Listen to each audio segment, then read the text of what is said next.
Shalom pemirsa yang diberkati Tuhan, bertemu kembali dalam seri pelajaran Sekolah Sabat. Sebelum kita memulai pelajaran Sekolah Sabat kita, mari kita berdoa.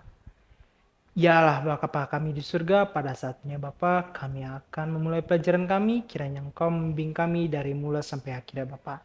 Inilah doa kami Bapa dalam putramu, Yesus Kristus Juru Selamat. Kami berdoa, amin.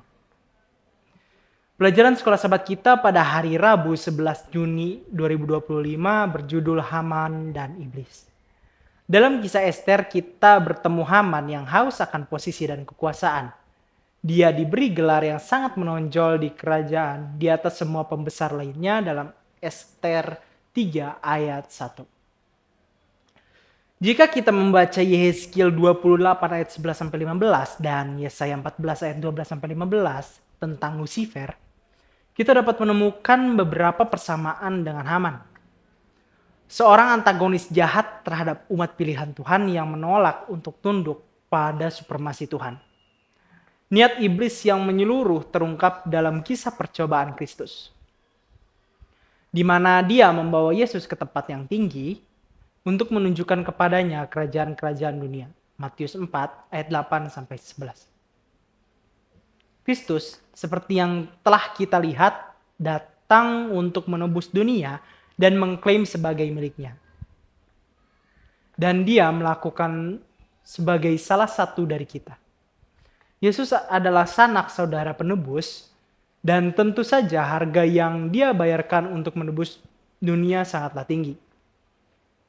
Dalam kitab Wahyu, kita melihat bahwa nafsu iblis akan kekuasaan dan penyembahan membawa dunia ini kepada krisis terakhir. Penipuannya meyakinkan dunia untuk mengagumi dan mengikuti binatang itu. Wahyu 13 ayat 3 dan 4. Kecuali untuk pengecualian penting yang menolak untuk menyembahnya. Dengan orang-orang ini dia menggunakan kekerasan.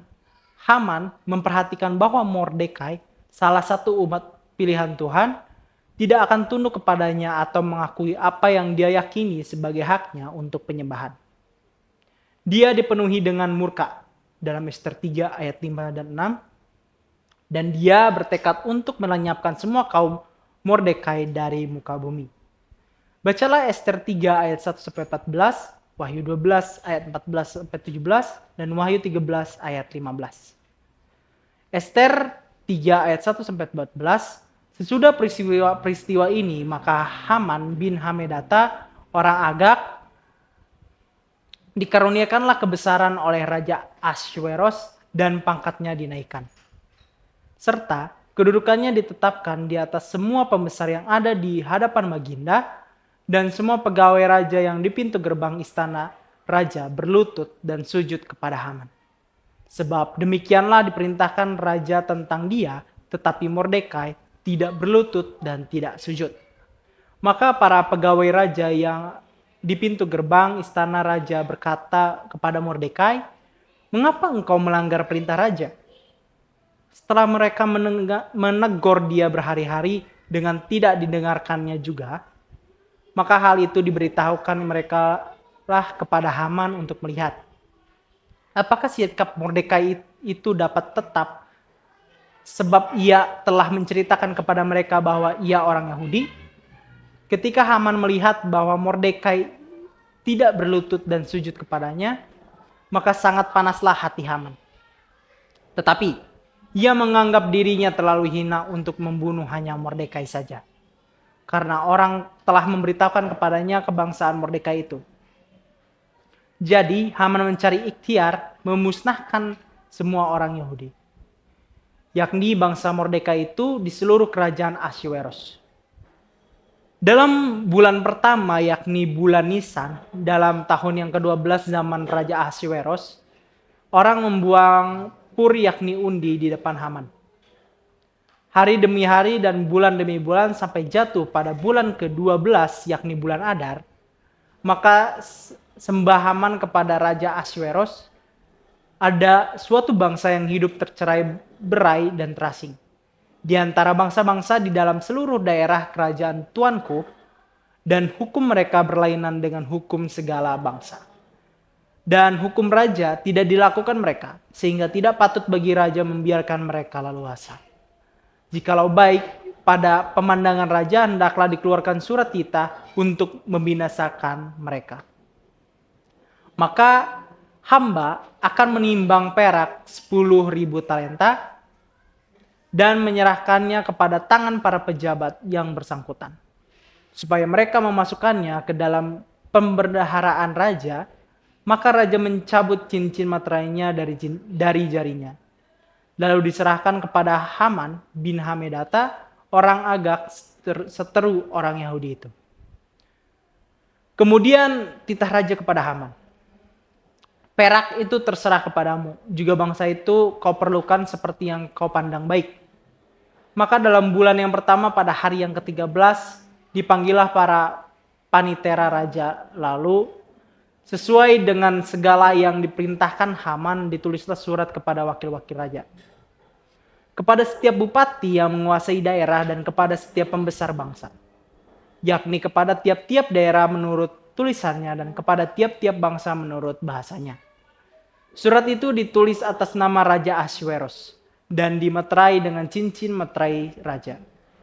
Surat-surat itu dikirimkan dengan penerataan pesuruh-pesuruh cepat ke segala daerah kerajaan, supaya dipunahkan, dibunuh, dan diminasakan semua orang Yahudi, daripada yang muda sampai kepada yang tua, bahkan anak-anak dan perempuan pada satu hari juga.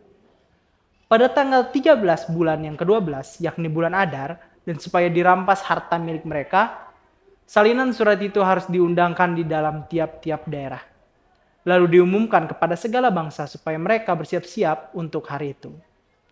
Wahyu 12 ayat 14-17, kepada perempuan itu diberikan kedua sayap dari burung nasar yang besar, supaya ia terbang ke tempatnya di padang gurun, di mana ia dipelihara jauh dari tempat ular itu selama 1 masa dan 2 masa dan setengah masa. Lalu ular itu menyemburkan dari mulutnya air sebesar sungai ke arah perempuan itu supaya ia dihanyutkan sungai itu. Tetapi bumi datang menolong perempuan itu. Ia membuka mulutnya dan menelan sungai yang disemburkan naga itu dari mulutnya. Maka marahlah naga itu kepada perempuan itu, lalu pergi memerangi keturunannya yang lain yang menuruti hukum-hukum Allah dan memiliki kesaksian Yesus. Wahyu 13 ayat 15, dan kepadanya diberikan kuasa untuk memberikan nyawa kepada patung binatang itu, sehingga patung binatang itu berbicara juga dan bertindak begitu rupa, sehingga semua orang yang tidak menyembah patung binatang itu dibunuh. Persamaan apakah yang Anda temukan di antara perikop-perikop ini? Bagaimanakah gambaran Yohanes tentang umat sisa Allah mirip seperti gambaran Haman tentang umat Tuhan? Iblis telah mengklaim dunia, tetapi kehadiran orang-orang yang tetap setia kepada Tuhan, yang menaati perintah-perintahnya, menyangkal klaim supremasinya sepenuhnya. Ketika hari Sabat akan menjadi titik khusus pertentangan di seluruh kekristenan, penolakan terus-menerus dari minoritas kecil untuk tunduk pada tuntutan populer akan membuat mereka menjadi objek eksekusi universal. Dalam Ellen G. White Signs of the Time, 22 Februari 1910. Pikirkan tentang hal-hal kecil yang menguji iman Anda sekarang. Jika Anda berkompromi pada hal-hal kecil itu, apakah yang akan Anda lakukan ketika ujian besar datang? Tuhan memberkati. Mari kita bersatu dalam doa. Ya Allah Bapa kami di surga, pada saat ini Bapa, kami sudah selesai mendengarkan pelajaran sekolah Sabat-Mu. Kiranya pelajaran ini dapat membimbing kami ya Bapa, dan Roh Kudus-Mu selalu menyertai kami ya Bapa. Inilah doa kami ya Bapa, dalam Putra-Mu Yesus Kristus Juru Selamat kami berdoa. Amin.